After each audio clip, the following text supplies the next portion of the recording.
अस्सलाम वालेकुम, I am Bilal Saeed from Comfort Arena YouTube channel. आज के वीडियो में हम बना रहे हैं एक अदद फॉर्म जिसके ऊपर होंगे कुछ चेक बॉक्सेस। एक बटन होगा सेव का, साथ एक बटन होगा यहाँ पर रिट्रीव का। चेक बॉक्सेस में आप जो भी चेक बॉक्सेस को चेक करेंगे, सेव करेंगे, उनकी चेक स्टेट डाटाबेस में सेव हो जाएगी और जब रिट्रीव का बटन दबाएंगे तो वो रिट्रीव हो जाएगी। ये हमारी 2 वीडियो सीरीज की वीडियो नंबर 2 है। इसको समझने के लिए जरूरी है कि आप इसका पार्ट 1 या वीडियो 1 लाजमी देखिए, जिसका लिंक डिस्क्रिप्शन में मौजूद है। उस वीडियो को देखने के बाद आप इस वीडियो को कंटिन्यू कीजिए। तो हम शुरू करते हैं वहीं से जहां से हमने लास्ट वीडियो को खत्म किया था। ये हमारे पास हमारा प्रोजेक्ट है, ये फॉर्म है और ये इस फॉर्म का कुछ कोड है। अब हमने क्या करना है, इस कोड को हमने स्मार्ट अंदाज में लिखना है ताकि हम अपने फॉर्म के ऊपर चेक बॉक्सेस जितने भी बढ़ाते जाएं, हमें अपने कोड की जो लाइनें हैं उनको इंक्रीज ना करना पड़े। तो ये काम कैसे होता है, बहुत ही आसान है। चलते हैं यहाँ पर टूल बॉक्स में, यहाँ पर हम लेते हैं ग्रुप बॉक्स। ये ग्रुप बॉक्स मैंने लिया है, इसको थोड़ा सा हमने इस तरह से किया है रीसाइज और इनको उठाकर हमने इसके अंदर ले आए हैं। अब हम क्या करेंगे, अब हम मजीद 2 चेक बॉक्सेस इसके अंदर और डालेंगे, चेक बॉक्स 4 और ये है हमारा चेक बॉक्स 5। अब हमारे पास 5 चेक बॉक्सेस हो चुके हैं।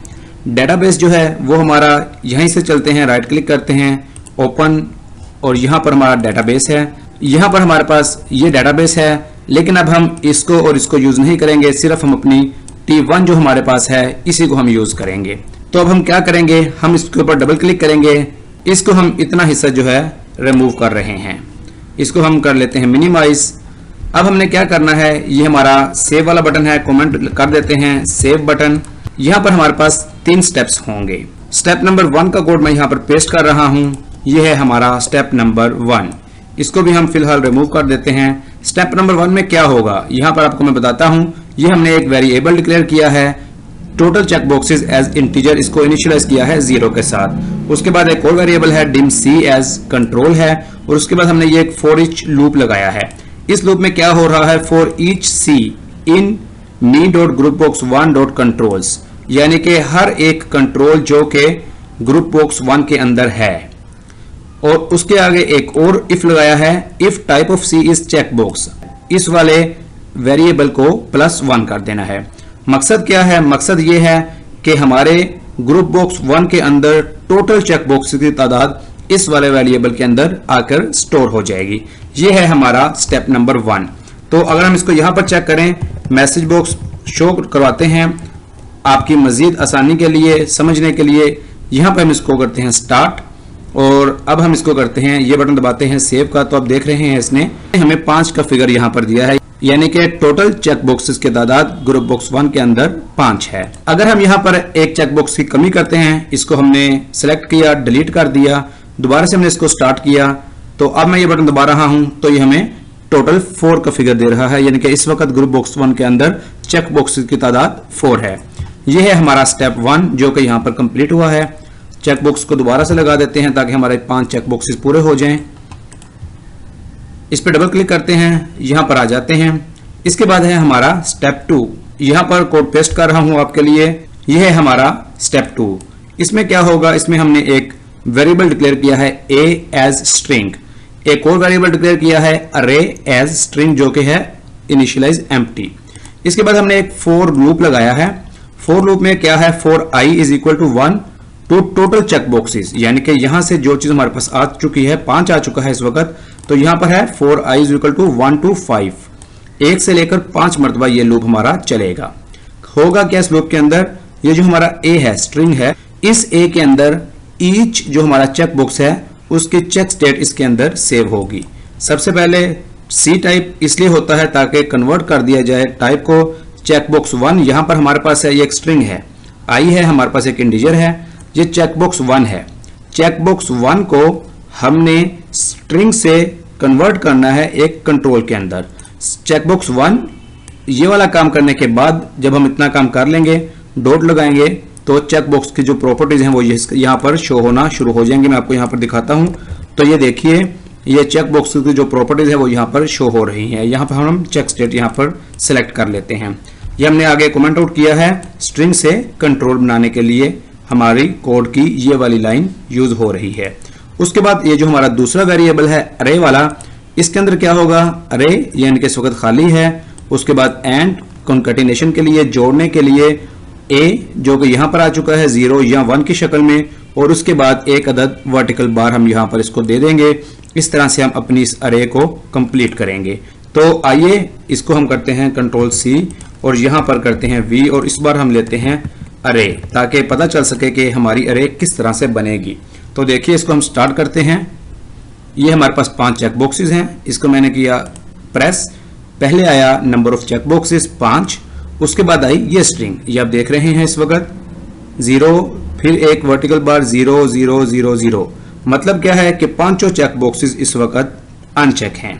अब देखिए इसको अगर हम चेक कर लेते हैं, पहले 2 को, बाकी 3 खाली हैं, सेव करते हैं, और यहां पर आप देखिए 1 1 मतलब पहला भी चेक, दूसरा भी चेक, 0 0 0 तीसरा, चौथा, पांचवा अनचेक। इस तरह से स्ट्रिंग बनेगी। अब उसके बाद हमारा है तीसरा स्टेप, उसका कोड मैं यहां पर पेस्ट कर रहा हूं वक्त की बचत के लिए। ये है स्टेप नंबर 3 का कोड। इसके अंदर क्या होगा, सिंपली हम अपने इस वाले वेरिएबल को जो कि एक स्ट्रिंग की सूरत में हमारे पास आ चुका होगा, अपने डाटाबेस के अंदर सेव करवा लेंगे। इसको हम यहां से रिमूव कर देते हैं। इस तरह से हमारा ये जो फंक्शन है बटन 1 का, जो कि सेव बटन है, ये 3 स्टेप यहां पर इसके कंप्लीट हो चुके हैं। तो आइए देखते हैं, इसको रन करते हैं। स्टार्ट किया हमने, यहां पर 1 हम स्कोप को चेक कर देते हैं ताकि 1 1 की स्ट्रिंग बन जाए। यस यस, और अब देखते हैं, वापस चलते हैं अपनी लोकेशन के ऊपर। यहां पर डेटाबेस खोल के देखते हैं T1 के अगेंस्ट हमारे पास ये जो स्ट्रिंग है यहां पर आ चुकी है। अब हमारे पास जितने भी चेक बॉक्सेस हो जाएंगे वो इसी तरह से उनका जो है स्टेटस यहां पर ही आगे आ जाएगा, और हमारा सिर्फ ये वाली जो लाइन है, एक लाइन हमारी यूज होगी। हमें अपने डाटाबेस में हर चेक बॉक्स के लिए न्यू लाइन या न्यू की ऐड नहीं करना पड़ेगी। अब हमने आना है अपने दूसरे फंक्शन यानी कि रिट्रीव वाले फंक्शन के ऊपर। ये हमारा सेव वाला बटन है, इसको मिनिमाइज कर रहे हैं। ये हमने किया था लास्ट टाइम जो बनाया था, इसको भी मैं यहां से एक दफा रिमूव कर रहा हूं, और अपना रिट्रीव के लिए हम एक यहां पर नया बटन लगाते हैं। बटन सर्च किया और यहां पर इसको पेस्ट किया, और इसका साइज जो है हमने वो इस तरह से कर लिया। इसका टेक्स्ट हम यहां पर चेंज करेंगे और इसको करेंगे रिट्रीव। इन दोनों का जो फॉन्ट है थोड़ा सा बड़ा कर देते हैं ताकि अच्छा नजर आ जाए। और अब हमारे पास ये बटन भी आ चुका है। अब हम इसके ऊपर डबल क्लिक कर रहे हैं, ये हमारे पास आया है। यहां पर कमेंट दे देते हैं रिट्रीव बटन, और यहां पर हमारे स्टेप्स स्टार्ट होंगे। पहला स्टेप क्या होगा, यहां पर मैं कोड पेस्ट कर रहा हूं। यह है हमारा स्टेप 1, यानी कि हमने डिफाइन किया टेबल अडाप्टर, उसके बाद एक टेबल डिफाइन किया, और उसके अंदर हमने जो अपनी अरे थी वो T1 से यहां हमने गेट कर ली। इसके बाद हम देख लेते हैं मैसेज बॉक्स डॉट शो, और यहां पर अरे के हमारे पास डेटाबेस से क्या चीज रिट्रीव हुई। जाहिर है जो हमने यहां पर सेव करवाई थी लास्ट टाइम वही हमें रिट्रीव होगी, लेकिन इसको चेक करते हैं प्रैक्टिकली और इसको करते हैं स्टार्ट। यहां पर आप देखिए ये हम इस बार 1 1 और 0 0 0 इसको सेव कर लेते हैं, और ये इस तरह से हमारे पास सेव हो गया। अब हम इसको चेक करते हैं क्या वाकई ये आती है। ये देखिए ये वही हमारे पास स्ट्रिंग रिट्रीव वाले बटन से वापस आई, फिर चेक किया तो ये वही वापस आई। अगर हम इसको 1 1 1 कर लेते हैं, सेव करते हैं और उसके बाद ये बटन दबाते हैं तो ये देखिएगा ये हमारे डाटाबेस से स्ट्रिंग जो है वो रिट्रीव हो चुकी है फर्स्ट स्टेप के अंदर। यहां पर है हमारा स्टेप 2, कोड पेस्ट कर रहा हूं। ये है हमारा स्टेप 2, कमेंट किया है इस लाइन में मौजूद डाटा उनकी एक लिस्ट बनवा लें, यानी कि उसकी हम एक लिस्ट बनाएंगे। कैसे होगा, ये हमने डिफाइन किया है सबसे पहले दी लिस्ट के नाम से एक अदद वेरिएबल। ये वेरिएबल की टाइप क्या है, लिस्ट ऑफ स्ट्रिंग, यानी कि ये जो वेरिएबल है ये एक स्ट्रिंग की लिस्ट बन रही है। ये जो हमारे पास एक स्ट्रिंग आ चुकी है, रिट्रीव हो चुकी है डाटाबेस में से, उसको अब ये शक्ल देगा एक लिस्ट की। कैसे शक्ल देगा, ये फॉर ईच हमारे पास एक लूप चलेगा। लेटर हमने एक वेरिएबल डिक्लेयर किया है लेटर एज स्ट्रिंग इन अरे। इस अरे के अंदर ईच लेटर के ऊपर ये काम होगा। अगर लेटर नहीं होगा हमारे पास vertical bar then the list dot add, list के अंदर ऐड हो जाएगा हमारा लेटर, यानी कि वर्टिकल बार्स को ये साइड पे कर देगा और बाकी तमाम वंस एंड जीरोस उनकी एक लिस्ट बना लेगा। ये काम है हमारा इस वाले फंक्शन के साथ। अब हमारे पास एक लिस्ट आ चुकी होगी। चेक बॉक्स के जो स्टेटस होंगे 1 और 0 की शक्ल में, अब हम उनको मुतलका जो हमारे चेक बॉक्सेस हैं उनको प्रोवाइड कर देंगे। 1 के ऊपर चेक और 0 के ऊपर अनचेक की सूरत में सारा डाटा रिट्रीव होकर हमारे चेक बॉक्सेस की चेक और अनचेक की सूरत में हमारे सामने शो हो जाएगा। उसके लिए होगा स्टेप 3, उसका कोड है ये वाला। ये हमारे पास सबसे पहले हमने डिफाइन कराया है एक वेरिएबल नंबर एज इंटीजर। उसके बाद हमने एक फॉर लूप चलाया है for each letter as string in the list.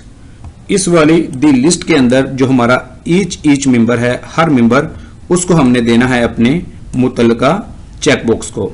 यही वही वाला कोड है C type group box dot controls check box and number, यानी कि check box 1 dot check state. उसका जो भी हमारे पास आ रहा होगा लिस्ट के अंदर पहला मेंबर वो लगेगा चेक बॉक्स 1 के ऊपर, नंबर हो जाएगा हमारे पास 2। उसके बाद चेक बॉक्स 2 के ऊपर अगला मेंबर, चेक बॉक्स 3 के ऊपर उससे अगला मेंबर। लिस्ट के जितने भी मेंबर्स होंगे वो हमारे मुतलका चेक बॉक्सेस को असाइन हो जाएंगे। तो चलिए आइए इसको हम यहाँ से कर लेते हैं रीबिल्ड, और अब हम इसको चलाते हैं वापस जाकर जहाँ हमारा ये प्रोजेक्ट है। इस तरह बिन के अंदर x86 डीबग के अंदर ये वाला इस वक्त आप देख रहे हैं। इसको मैं यहाँ से सर को चेक कर रहा हूँ, इसको मैंने सेव कर दिया। ये हमारी स्ट्रिंग बनी, डेटाबेस में सेव हो गई। इसको मैंने अब क्लोज किया। अब हम इसको दोबारा ऑन कर रहे हैं। अब हम रिट्रीव वाला बटन दबा रहे हैं। आप देखिएगा ये वाले हमारे पास डेटाबेस के अंदर से स्ट्रिंग आई और ये सारे चेक बॉक्सेस चेक हो गए। अगर हम इसको इस तरह कर दें, एक चेक, अनचेक, फिर अनचेक और फिर चेक, यानी कि 10101 सेव किया। इस तरह से इसको हमने क्लोज कर दिया। दोबारा से इसको एप्लीकेशन को रन किया, रिट्रीव का बटन दबाया, ये हमारी स्ट्रिंग आई 10101, ओके किया तो आपने देखा कि 10101 जो हमारे चेक बॉक्सेस थे वो उसी तरह जैसे हमने उनको सेव किया था जिस स्टेट के ऊपर, उस स्टेट के ऊपर ये हमारे पास इस वक्त शो हो गए। तो अगर आप चाहते हैं कि ये वाला जो बटन है रिट्रीव वाला, ये फॉर्म के लोड होने के ऊपर हम इसको दे दें तो ये भी बहुत आसान है। कैसे होगा, तो हमने आ जाना है यहाँ पर वापस, और इसको ये जो हैंडल्स वाला पार्ट है बटन 2 डॉट क्लिक पे ये रन होता है, इसको हमने दे देना है माई बेस डॉट लोड। तो यहाँ पर हमारे पास इसको कर देना है हमने रीबिल्ड सॉल्यूशन। वापस चलना है अपनी लोकेशन के ऊपर। अब हमने इसको लोड किया, यहाँ पर इसको हम एक बार कर देते हैं सबको चेक, यहाँ पर इसको सेव कर लेते हैं और इसको हम बंद कर देते हैं। अब हमने इसको किया है दोबारा से स्टार्ट, और ये हमारे पास लोड के ऊपर ही सारा कुछ वापस आ गया। इस बार इसको ऐसे कर लेते हैं, पहला चेक, बाकी सारे अनचेक, सेव किया और इसको क्लोज किया, दोबारा इसको ओपन किया, ओके किया, तो ये उसी हालत में फॉर्म लोड इवेंट के ऊपर ही रिट्रीव वाला जो हमारा फंक्शन था वो कॉल हो चुका है। उम्मीद है आपको ये वीडियो पसंद आई होगी। अगर एक बार देखने से आपको ये वीडियो नहीं समझ में आई तो मैं आपको रिकमेंड करूंगा कि आप इसको दोबारा देखिए और फिर दोबारा देखिए और साथ साथ इसकी प्रैक्टिस भी कीजिए। आपको ये चीज बहुत अच्छे से उम्मीद है कि समझ में आ जाएगी। इसके साथ साथ हमारे चैनल कंफर्ट अरीना को भी सब्सक्राइब कीजिएगा। It is Bilal Saeed signing off. अल्लाह हाफिज।